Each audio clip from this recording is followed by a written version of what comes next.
Hola a todos, bienvenidos una semana más a un nuevo capítulo de Hablemos de Inversiones. Como veis, esta semana estamos con vídeo incorporado, vamos a grabar de vez en cuando podcast con vídeo, ya que podemos hacerlo, y vamos a empezar una serie de capítulos que muchos oyentes nos han pedido, hay muchas preguntas al respecto porque hay mucho desconocimiento, muy poco contenido y cada vez es más interesante y cada vez se incorpora más a las carteras. ¿A qué me estoy refiriendo? A los activos alternativos. Dentro de los activos alternativos podemos entender deuda privada, private equity, infraestructuras en directo, real estate en directo, que no tiene absolutamente nada que ver con el comportamiento del real estate e infraestructuras cotizadas. Para que os hagáis una idea, pues en un 2008 un fondo de infra en directo pues te puede caer entre un 5 y un 10 e infraestructuras cotizadas o listadas cayó en torno a un 44. Bueno, en general, activos alternativos, hedge funds. Cada capítulo lo vamos a dedicar a una temática y en concreto la temática de hoy es deuda privada. Deuda privada que engloba diferentes tipos de activos y vamos a tocar dos muy interesantes que conocemos bien porque hemos invertido para varios family office en ellos y bueno, pues nos gustaría comentar sus virtudes, sus defectos, que también los tienen, y en general el motivo de por qué cada vez más los inversores institucionales y también retail destinan una mayor parte de su capital a este perfil de activo. Para ello, tenemos con nosotros a Ángel Ruiz, que ha trabajado para Santa Lucía gestionando renta fija en el equipo de renta fija del balance y tiene un amplio conocimiento sobre renta fija. Además, es profesor en varias escuelas y es CFA. ¿Qué tal, Ángel? ¿Qué tal, Carlos? Muchas gracias por volver a traerme por aquí. Nada, siempre encantado de tenerte por aquí. Bueno, pues como comentaba, el capítulo de hoy va referido a deuda privada. Y bueno, nosotros que hemos trabajado juntos muchos años, ambos hemos invertido en deuda privada. A priori, ¿qué nos podrías decir en base a tu conocimiento y experiencia? ¿Qué son las principales diferencias entre invertir en deuda privada y en deuda cotizada? Tú que te has especializado sobre todo en deuda cotizada, que es mayormente donde invertíais desde Santa Lucía. Sí, ya has tocado un primer punto que es dejar claro de qué estamos hablando cuando hablamos de deuda privada. Deuda privada en este contexto no se pone en contraposición a deuda pública, que es la que emite el sector público. No, cuando hablamos de deuda privada lo ponemos en contraposición a deuda cotizada. Y la deuda cotizada son los bonos como puede ser deuda pública, aunque las empresas también emiten bonos, que tienen un precio diario similar, no de la misma forma, pero similar a cómo cotizan las acciones. Eso sería deuda cotizada. Nosotros queremos hablar hoy de deuda no cotizada, que en la jerga del sector se le llama deuda privada. Y en general nos referimos a préstamos, como puede ser Sí. el que haga un banco, el que haga o el que hagan fondos especializados. Entonces, cuando hablamos de invertir en deuda privada, más que hablar de hacer préstamos directamente a agentes económicos, hablamos de invertir en fondos o en vehículos que invierten, que hacen préstamos. Y Sí. nosotros somos partícipes de esos vehículos. Básicamente, por resumirlo mucho, imaginad que pues, el bar de la esquina necesita que le hagan un préstamo para hacer una ampliación o para pues, hacer una reforma ambiciosa y alguien decide prestarle el dinero. Eso básicamente sería deuda privada. Evidentemente nosotros no invertimos en ese perfil de préstamo, son más bien préstamos de empresas que no cotizan, pero eso podríamos decir también que es deuda privada. De hecho, nosotros personalmente hemos tomado deuda de empresas a las que hemos contactado, con las que tenemos relación, asignando un coste. Que el coste dentro de la deuda privada, no siempre, pero sí mayoritariamente, suele ser variable, referenciado a un índice que puede ser el Euribor. Bueno, uno de los fondos de deuda privada más grandes de Europa, que es de Blackstone, e invierte referenciado a un índice y con un spread sobre ese índice de unos 500 puntos básicos. ¿Qué significa esto?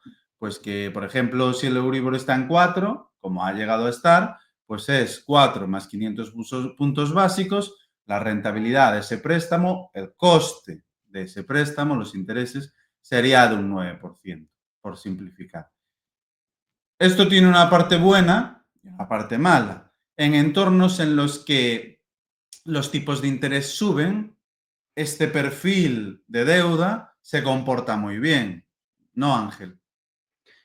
Sí, efectivamente. Aclarar y retomando lo que has comentado sobre cómo se estructura el tipo de interés de estos préstamos, suelen ser, como dices, a tipo variable, porque lo que estos vehículos, estos fondos de deuda privada tratan de ofrecer es yield al inversor, es rentabilidad. No quieren tomar riesgo de duración, no se quieren exponer a los vaivenes de los tipos de interés de la economía, lo que quieren ofrecer es rentabilidad por cupón o por interés devengado.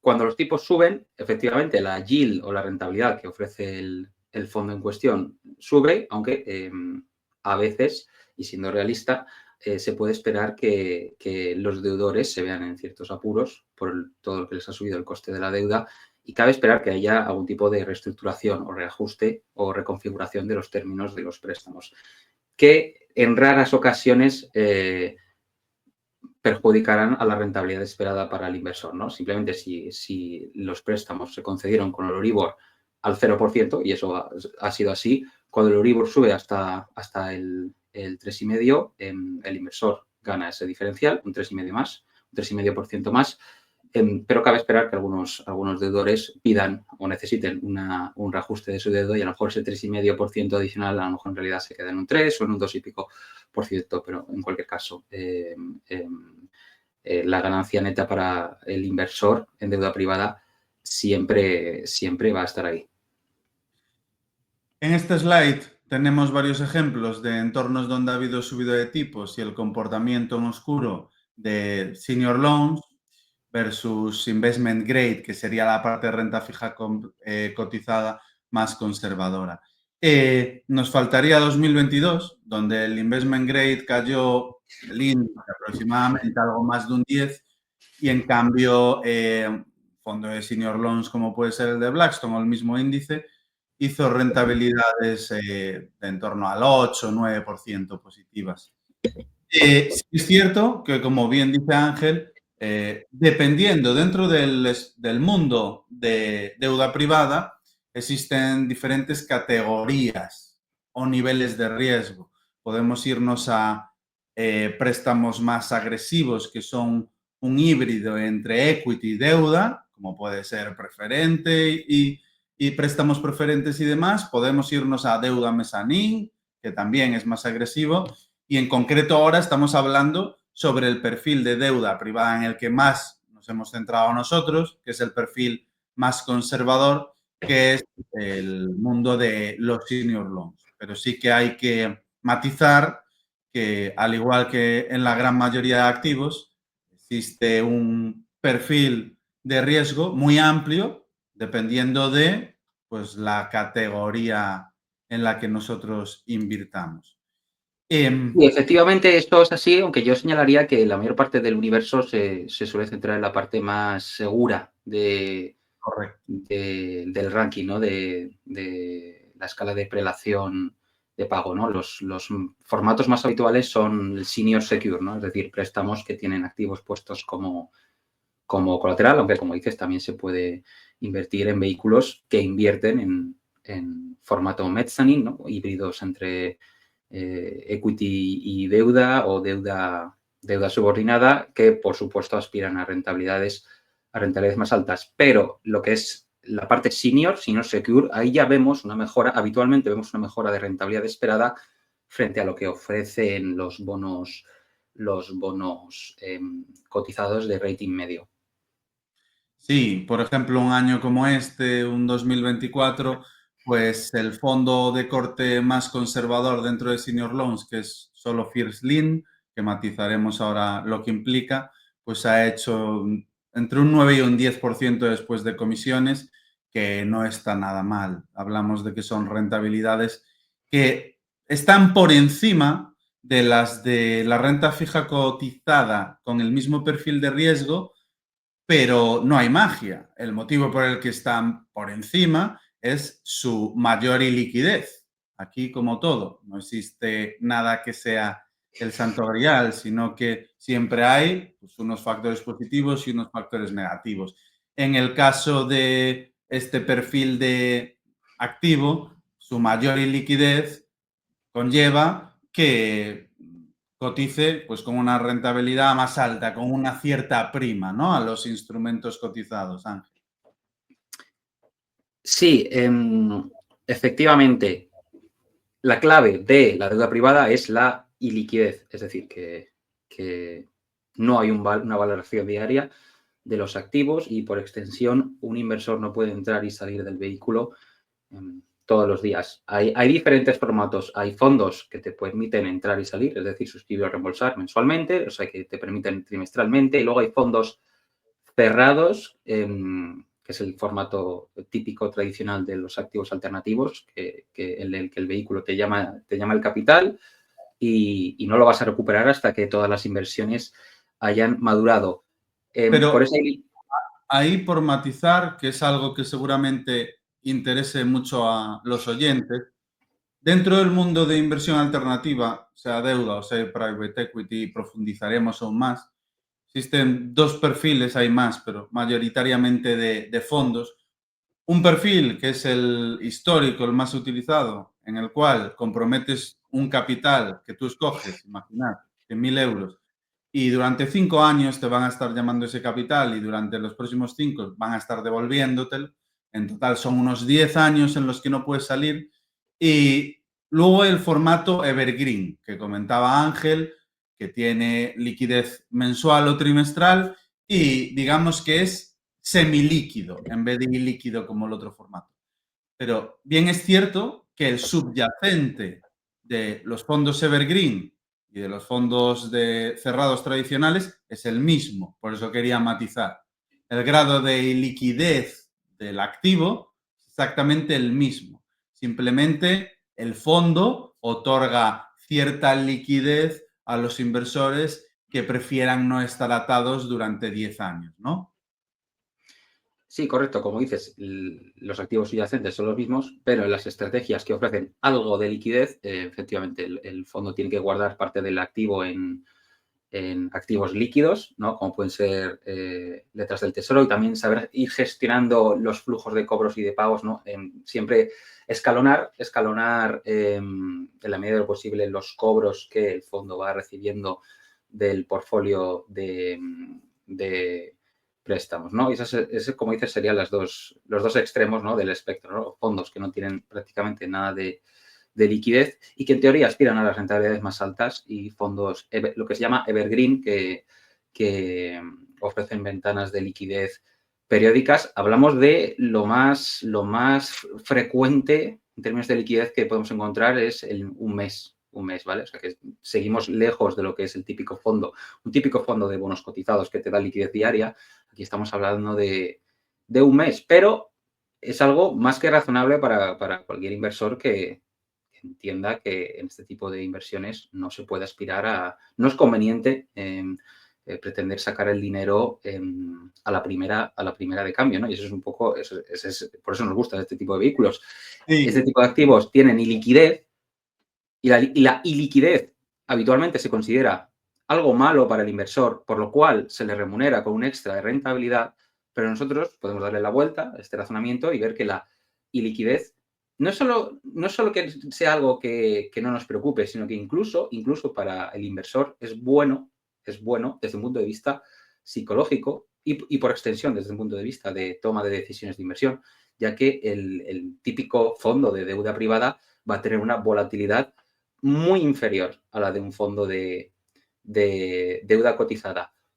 Habitualmente también veremos una rentabilidad esperada más alta, aunque eso dependerá de cada caso. ¿Por qué más alta? Porque la deuda privada la conforman habitualmente préstamos concedidos por entidades con un amplísimo know-how, que además conceden préstamos a entidades que tienen necesidades habitualmente especiales o que quieren emitir una deuda que el mercado de renta fija, el mercado de bonos, no quiere absorber, o que los bancos no se quieren meter ahí porque es un perfil de riesgo en el cual no están interesados. Entonces, al ser un nicho específico, dependiendo de cada caso, pero hay nichos específicos, hay el expertise del equipo gestor permite sacar una rentabilidad muy sustancial, y si a esto le sumamos la relativamente baja volatilidad de estos vehículos, obtenemos una relación rentabilidad-volatilidad muy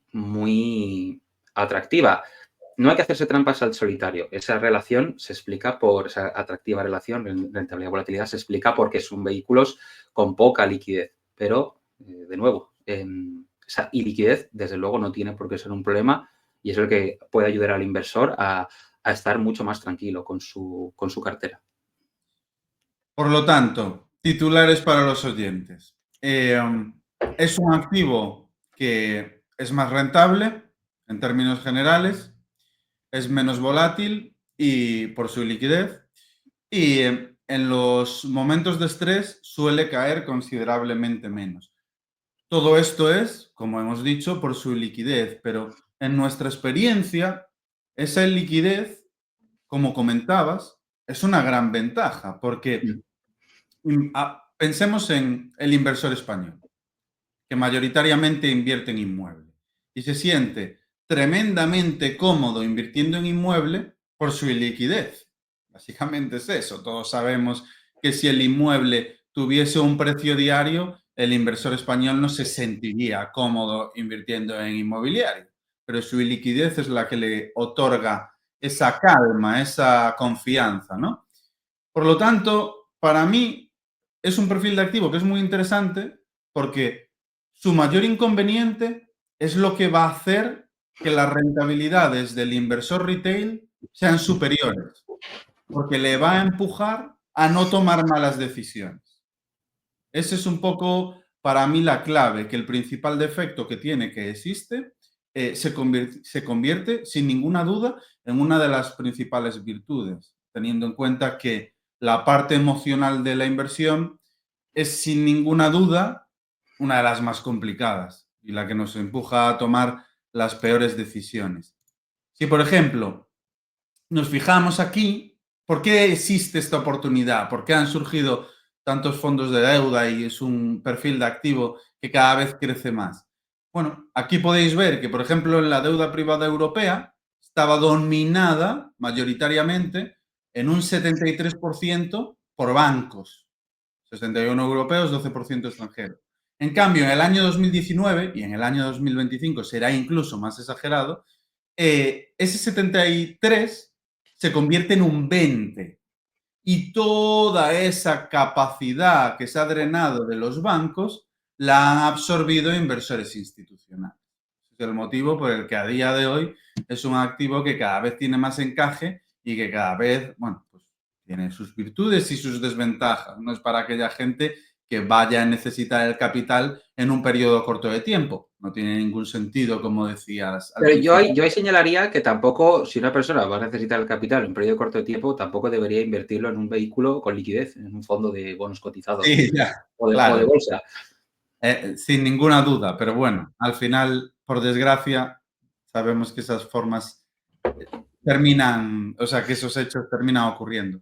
Mm. Y hablar también, estamos hablando de deuda privada y senior loans en concreto, senior loans que son préstamos que incluyen un colateral. Háblanos de esto y sobre todo de algo muy importante, el orden de prelación. Sí, efectivamente, la deuda senior es la que tiene la máxima prioridad a la hora de cobrar. Esto quiere decir que si la empresa, el deudor, no tiene para pagar a todos los acreedores, el primero en cobrar es el acreedor senior. Y si además el senior tiene un activo puesto como colateral, en este caso hablamos de senior secure, está todavía más protegido porque puede ejecutar ese colateral, ¿no? Si pongamos, por ejemplo, que tiene como colateral puesto un inmueble, puede subastar ese inmueble y, y cobrarse la deuda con lo que saque de la subasta. Y como comentaba antes, efectivamente, la mayor parte de la deuda privada suele estar en estos tramos de la escala de prelación, ¿no? Deuda senior y deuda, y más habitualmente, deuda senior secure, que ya nos va a dar una rentabilidad, por lo general, mejor que la que te dan los bonos de rating medio. ¿A qué me refiero con rating medio? Bueno, la parte más baja del investment grade, la parte media alta del high yield. Sí que es verdad que bonos triple C, que es la parte más baja de la escala de rating, ahí esos bonos son de altísimo riesgo y habitualmente darán rentabilidades más altas que la deuda privada, pero es que hablamos de un perfil de riesgo diferente, hablamos de mucho más riesgo, ¿no? Los senior loans hay que compararlos con deuda corporativa de calidad media. Sí, de calidad media, porque, por ejemplo, si nos vamos a contextos donde ha habido volatilidad, como podemos verlo aquí, o también podríamos irnos a 2020, vemos que generalmente, y este es un índice compuesto por Credit Suisse con senior loans apalancados, es un índice con un perfil de riesgo bastante más elevado que el que acostumbramos nosotros a invertir, pero aún así, fíjate cómo compara con el índice de high yield. Cae mayormente, en el 90% de los casos, considerablemente menos. Si estamos hablando de, por ejemplo, un fondo como el que nosotros conocemos de Blackstone o el propio Kendo, que es un player importante aquí en España, o cualquier otro, pues en un 2020, uno de los fondos de senior loans más líquidos, como puede ser el de GSO, que da liquidez mensual, pues en 2020 cayó la mitad que high yield y en el año 2008 casi un tercio.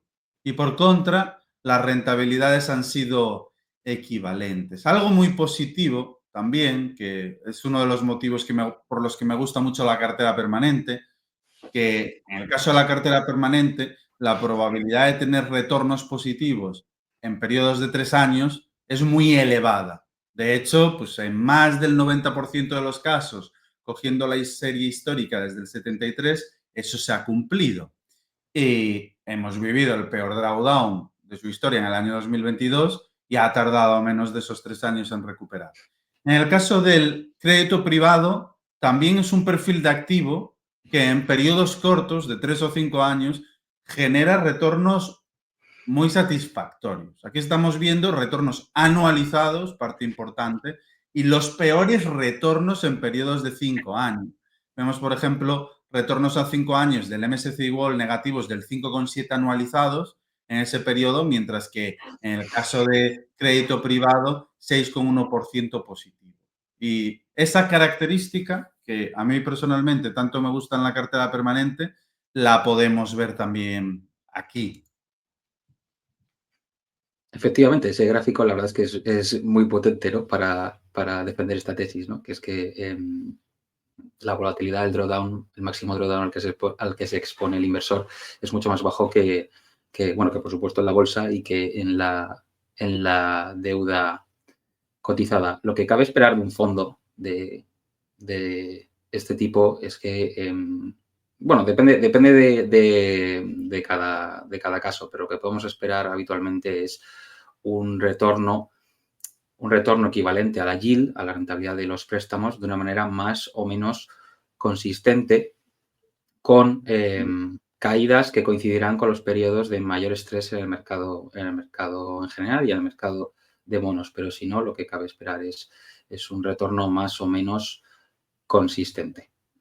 Es un punto importante. Por ejemplo, en periodos como 2022 o como 2018 o como 2015, donde hubo caídas en bolsas de más del 20%, correcciones en bolsas de más del 20%, y consecuentemente en high yield también, porque high yield no tiene el mismo riesgo que bolsa, pero tiene una alta correlación, ¿no? Digamos que dentro de la gama de Sí. renta fija es lo más correlacionada.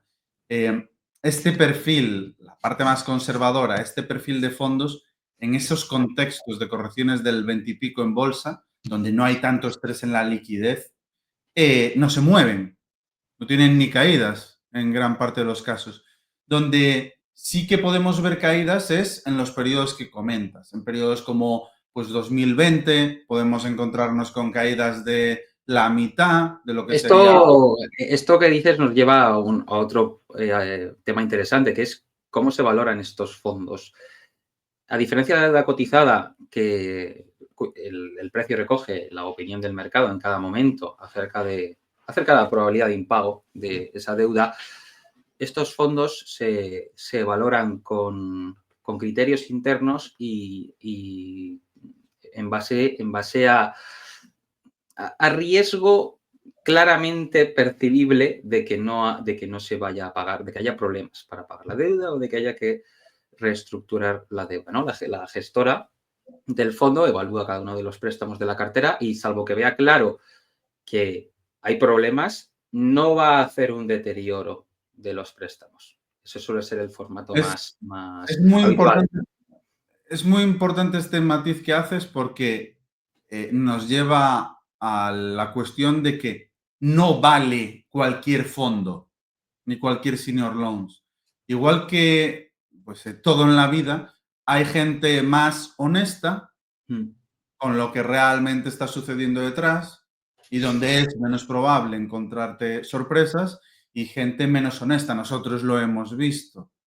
Gente pues, cuyos loss rates, que son las pérdidas efectivas en préstamos que se han hecho, pues son prácticamente el cero y bueno, pues tienen ese track record y gente que no hay problemas, no hay problemas, no hay problemas hasta que realmente ya se acumulan los problemas, ¿no? Por lo tanto, a pesar de que estamos hablando bien de la deuda privada y personalmente creo que tiene un encaje muy bueno en las carteras, no excluyendo la renta fija cotizada, sino como complemento a la renta fija cotizada, también hay que matizar, no todos los fondos son buenos. Y sí que es cierto que en el mundo de fondos alternativos hay una mayor opacidad Sí. y hay que hacer un trabajo bastante más fino en cuanto a la due diligence del fondo del que habría que hacer en un fondo de inversión de deuda cotizada.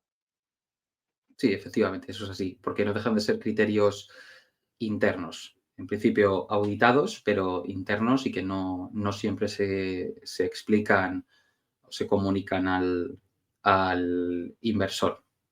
Entonces, en ese sentido, efectivamente hay que, sobre todo a la hora de analizar el track record, hay que tener en cuenta que no estamos hablando de precios de mercado, sino de valoraciones internas que hacen los propios vehículos. Hay que aclarar aquí que si hay alguna pérdida, el inversor se la va a comer igual, con independencia del tipo de fondo que sea. De lo que estamos hablando aquí es de cómo se va a ver eso reflejado en el valor del fondo o en qué momento se va a ver reflejado.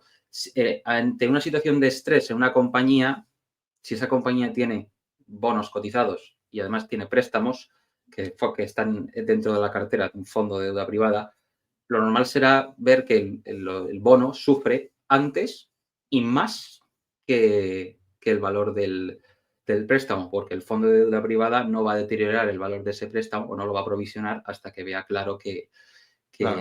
hay problemas y luego puede, si la situación se soluciona, puede revertir ese deterioro o no y habrá una pérdida materializada. Aunque es verdad que la mayoría de fondos de deuda privada, al menos los más reputados, tienen unas tasas de pérdidas ridículas, lo cual es un reflejo del expertise, ¿no? De la capacidad que tienen para seleccionar los créditos, los préstamos. No es tanto que la rentabilidad se mantenga porque no te pagan, pero ejecutas la garantía y con eso cobras. No. El track record de los mejores fondos se construye sobre una base de préstamos que no han tenido problemas.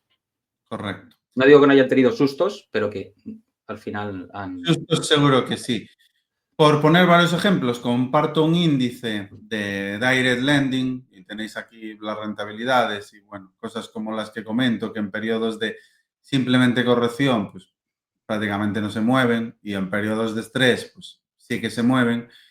Y en concreto, pues un fondo, el equipo de Oquendo en España, que es muy bueno, es cofinanciación bancaria, el banco financia el tramo amortizing y Oquendo el tramo bullet, son 4 ojos en vez de 2, a nosotros nos gustaba más antes, no vamos a entrar ahí, pero nos gustaba bastante, y ese es el track record, y desde el año 2006 han tenido un loss rate del 0,2, esos 14 años hay que actualizarlo ahora, y esas son las rentabilidades netas de los fondos que han ido sacando, que no todos son de senior loans, solo son unos cuantos, algunos son de deuda del perfil que comentábamos antes, algo más agresiva, pero ahí tenéis las rentabilidades netas de en torno al 8 después de comisiones.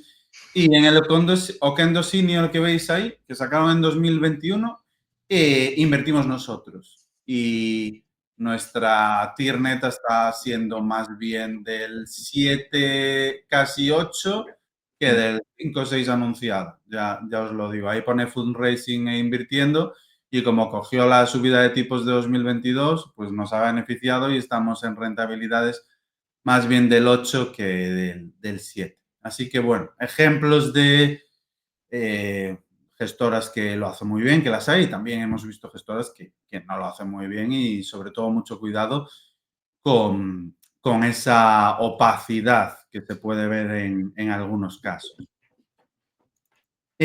Luego, ya para terminar, comentar un poco la situación, pues por ejemplo, en el mundo de la renta fija cotizada, para comparar las situaciones entre ambos. En el caso de la renta fija cotizada, podemos ver aquí en este gráfico la evolución del índice High Yield paneuropeo, ¿no? Que agrupa pues, gran parte de la renta fija cotizada de Europa.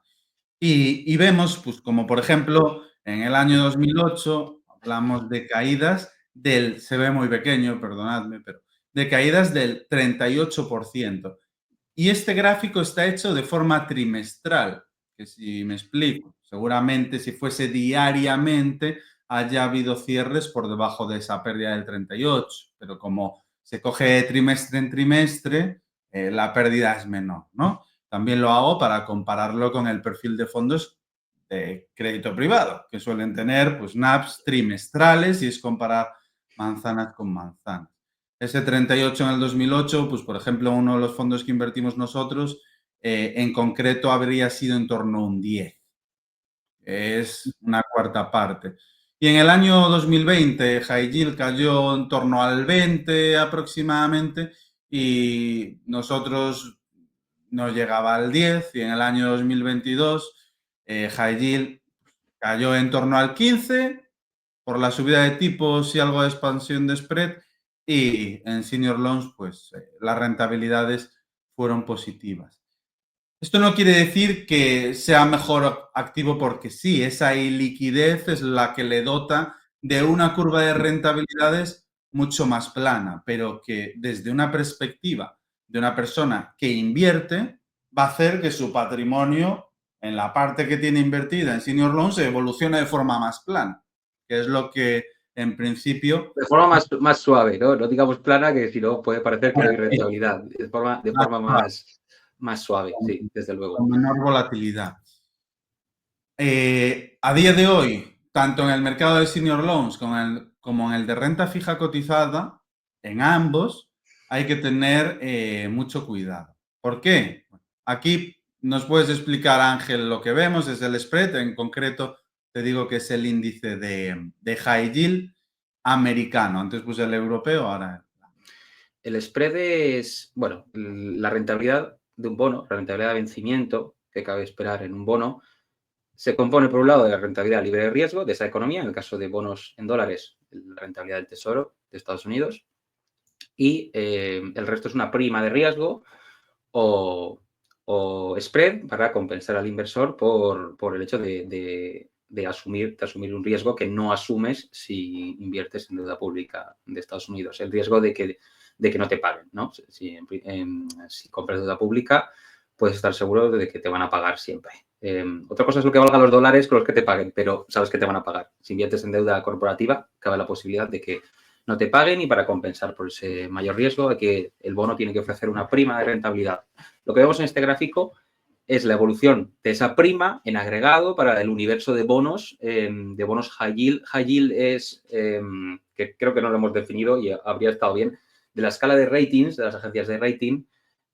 High yield es la deuda de mayor riesgo. Es una escala amplia. Está la deuda investment grade, que es una escala amplia, la deuda high yield también. Tenemos BB+, que es la parte más alta, que son bonos que tienen un riesgo relativamente bajo, y de ahí bajamos hasta triple C o doble C, que son bonos de altísimo riesgo. Lo que vemos en el gráfico es la prima de riesgo del agregado de bonos del mercado norteamericano. ¿Y qué es lo que vemos? Que están mínimos esa prima de riesgo, lo cual nos tiene que poner un poco en posición de cautela. Y es que la remuneración por asumir riesgo de crédito, riesgo de que no te paguen, está en mínimos. Esto es similar a cuando miramos el múltiplo al cual cotiza un índice de bolsa, ¿no? El múltiplo PER, y vemos que está carísimo. Se puede hacer una interpretación similar con esto. Vemos que la remuneración por asumir riesgo en la deuda cotizada está en mínimos, y eso, bueno, pues nos tiene que hacer adoptar una posición, como decía, de cautela a la hora de invertir en deuda cotizada. Sí, la comparación es muy buena. Igual que si inviertes a PER 27, implícitamente estás asumiendo un mayor riesgo que si inviertes a PER 15, es el riesgo de valoración. Aquí es exactamente igual. Estás invirtiendo en un momento en el que se remunera prácticamente en mínimos históricos, y en caso de que exista una percepción de que se deteriora el entorno crediticio, ese spread se va a ampliar, lo que conlleva pérdidas. Básicamente la comparativa es la misma, aunque en instrumentos diferentes. Sí, efectivamente, esto tiene que quedar claro. El precio de los bonos se mueve de forma inversa a su rentabilidad de vencimiento. Entonces, si el spread de crédito está en mínimos históricos, es más probable que suba a que baje. Y a igualdad de circunstancias, un aumento de la prima de riesgo implica un aumento de la rentabilidad de vencimiento del bono, y por tanto, una caída de su precio. Esa es la situación de vulnerabilidad del mercado de bonos corporativos o de bonos con riesgo de Estados Unidos. Y por introducir, como he dicho, el segmento de deuda privada no se queda aquí, engloba muchísimo más, hay mucho perfil de préstamo. Hoy nos hemos ido a lo más sencillo. No hemos hablado del colateral, pero el senior loan implica un colateral que en su mayor caso son activos claves para la compañía. Pues puede ser maquinaria, puede ser inventario, puede ser etcétera, etcétera. ¿Qué implica eso? Que cuando da el préstamo y alguien lo toma, como garantía hay un activo por si impaga. Y si impaga, eres el primero en la cola, y lo primero que se hace es responder con el valor de ese activo vía venta o lo que sea necesario, ¿no? Por eso un senior loans tiene un mayor grado de seguridad que deuda que no tiene colateral, porque hay algo que le respalda en el caso de que el bono impague, que es el activo. Imaginad que se hace un préstamo a una empresa de pádel, yo esto lo he visto en un senior loan a una empresa de pádel, y la garantía es la mayor parte del inventario. En caso de que la empresa de pádel impaga, lo primero que se hace es liquidar el inventario, hacer uso de la caja para hacer frente a las deudas con los acreedores. Eso es lo que caracteriza a un senior loan, que es importante explicarlo, se nos había pasado. Todo esto para que entendáis el otro perfil de préstamo que tenemos aquí delante, que son los bridge loans. Los bridge loans tienen las mismas características que hemos hablado en todo el capítulo. Hay un colateral, el primero en orden de prelación, etcétera, etcétera, pero en vez de ser un activo clave para la empresa, es un inmueble el colateral. Lo cual, en mi opinión, le añade una capa mayor de protección, porque un inmueble su valor tiene una menor volatilidad que, por ejemplo, el inventario, un activo que pueda tener una empresa, que puede ser un activo clave para la empresa, pero no para el mercado en general en determinada situación. No sé si me explico. Si el mercado está inundado de productos de pádel y impaga, pues tu inventario se va a deteriorar y va a tener una salida bastante más complicada, ¿no? En el caso de los inmuebles, bueno, pues depende del inmueble, pero en el caso que nos ocupa, estamos hablando de inmuebles prime, inmuebles en zonas claves de Estados Unidos. Este es un fondo que conocemos nosotros, que viene de un family office que lleva haciéndolo 40 años, decidió hacerlo en formato fondo, invierte en su propio capital en él y básicamente son préstamos entre 1 año y 3 años para hacer reformas, proyectos de reformas, de actualización, pues como puede ser un edificio que ya está construido y quieren reformarlo para habilitarlo para hacer restauración, un Popeyes o un KFC. Como a día de hoy la financiación bancaria es cada vez más tight, sobre todo desde el año 2008 por la regulación, entra en juego los bridge loans. ¿Qué es esto? Pues durante ese periodo de 1 año a 3 años, aparece un private equity, da ese préstamo, exactamente igual que en el caso de senior loans, puede ser Euribor, puede ser Libor más un diferencial de 5, y después de ese periodo entra el banco. Con el proyecto ya más avanzado, el banco es mucho menos reticente a entrar. Es un perfil de activo que una compañía que hemos comentado muchas veces en el podcast hace, que es Sanju. Es un perfil de activo que conocemos nosotros desde hace más de 10 años y que nos gusta mucho, porque es un perfil de activo que, aunque sus rentabilidades son sobresalientes, estamos hablando de rentabilidades anualizadas del 8-9%, son sobresalientes, su perfil de riesgo es muy bueno. En el caso que nos ocupa es un fondo cuyo loan to value es de un 60%. ¿Qué significa esto? Que el valor del préstamo respecto a la tasación independiente del inmueble es un 60%. El valor del préstamo es un 60% del valor del inmueble, es decir, el préstamo tiene un valor muy inferior al del inmueble. Y en caso de que impagues, se puede resolver ese impago con la venta del inmueble. Por lo cual, me explico, el grado de protección es muy, muy alta. En concreto, este fondo, estamos hablando de que real estate cotizado, los rates, el índice Vanguard Rate de Estados Unidos, de máximo a mínimo desde el año 2022 llegó a caer un 30 y pico por ciento. Estamos hablando aquí de que este fondo no ha tenido ningún mes negativo. No estamos hablando año, ningún mes negativo, lo cual es sobresaliente. Y en el caso de Sanju es muy parecido, también lo hace muy bien. Lo que pasa es que es una parte del negocio que tiene un peso mucho más pequeño que la de préstamos a vehículos de segunda mano, que en mi opinión es de menor calidad. Mi opinión es de menor calidad. Así que os dejamos aquí otro perfil de activo para que veáis que la deuda privada puede ser gigantesca. Hay muchísimas tipologías de activos que entran dentro de la categoría y bueno. Esto es un caso, es un ejemplo perfecto de nicho, ¿no? Dentro de lo que es la deuda privada, esto es un nicho y dentro de los nichos lo que te encuentras es una demanda muy específica, un perfil de riesgo del deudor al cual no se quieren exponer los inversores tradicionales, no hay mercado para emitir bonos, los bancos son reticentes porque estamos hablando de inmuebles que van a ser mejorados, por tanto, no están en funcionamiento, no están en run rate, no están en situación normalizada y eso ya de entrada a los bancos les cuesta. Y aquí entran fondos especializados con mucho expertise que saben extraer lo máximo posible. Tened en cuenta de que los bridge loans, los préstamos puente, tienen un plazo muy corto y se puede cobrar un interés altísimo al deudor porque si el plazo es de, por ejemplo, 1 año, el inversor lo asume, el deudor lo asume. Es un interés altísimo, pero bueno, solo es 1 año, ¿no? Y además, al ser un plazo tan corto, el fondo se aísla relativamente de los vaivenes del mercado inmobiliario, porque a un plazo tan corto, si el préstamo medio tiene un plazo de 1 año y medio, 2 años, estamos hablando de que para que el mercado inmobiliario, una crisis del mercado inmobiliario te afecte, tiene que desarrollarse antes en el plazo de 1 año, 1 año y medio, ¿no? Y normalmente el mercado inmobiliario pues tardará más, ¿no?